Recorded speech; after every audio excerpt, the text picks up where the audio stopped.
Let's move on over to the Browns and the Bears. The big quarterback news in this game, of course, is that Justin Fields is getting his first career start in Cleveland. So he gets to make that start in front of a lot of people who were cheering for him a year ago when he was at Ohio State, and now will be cheering against him, at least on Sunday. I think he's probably got a lot of people who in neutral situations are still going to be pulling for him. It's the quarterback on the other side of this game that you want to talk about, though.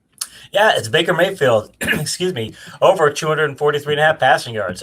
Mayfield has 321 passing yards in week 1, 213 yards in week 2. He's averaged over 10 yards per attempt in both contests. So he beat this number in week 1, came very close in week 2. The Bears, they rank dead last in vertical yards per attempt allowed. That's yards per attempt allowed on passes thrown 11 or more yards downfield. Opposing passers are 10 for 13 for 295 yards, 3 TDs, and no interceptions on vertical passes. They're crushing Chicago. Now, Browns lost Jarvis Landry for this matchup. They might get OBJ back, but Landry's only got 6 catches for 80 yards anyway, so it's not like he's the centerpiece of that offense. He's not driving that passing game. They've got people I think who could fill in his place. And you also add in Cleveland ranks 27th on their defensive side of the ball in vertical yards per attempt, which means I think there's going to be a lot of passes going both ways. And I add all that to that factor. And again, that Bears secondary just looks terrible. I just think that Mayfield's going to have to throw the ball enough to be able to get over 243 and a half.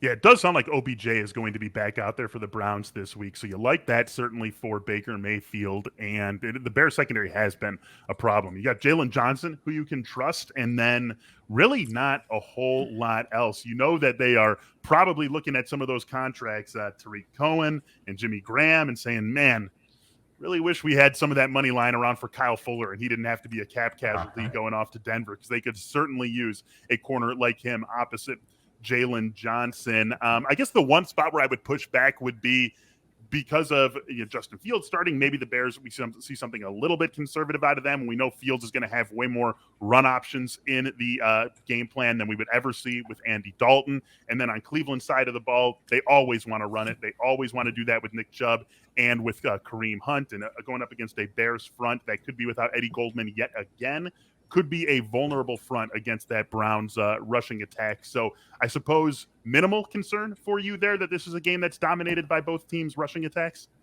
I would. The thing that gets me is that Bears defense ranking that badly in vertical yards per attempt. I just don't think that Kevin Stefanski is gonna let that go unchallenged. And again, if you just hit a couple of big passes, if you get a couple, a couple 30, 40-yard passes, I think he's averaging 10 yards per attempt. You get a couple of big passes, suddenly now he only needs 160 yards on the other passes, and they'll throw the ball enough to get there. I just think he's going to be able to hit at least one big pass. And if OBJ's back and can play, if he's just even enough in coverage to make the Chicago cover him, make Chicago at least recognize he's there and say, okay, we have to pay a lot of attention to him. If he's there and he can do that, that adds to the mix as well. So I just think though that they're going to be able to hit enough long passes, because when I see a defense play this badly, it just a coach is not going to let that go unchallenged if he can help it. And with Baker Mayfield throwing when you're averaging 10 yards per attempt, you're hitting vertical passes too. I just think they're not going to let it go unchallenged. So.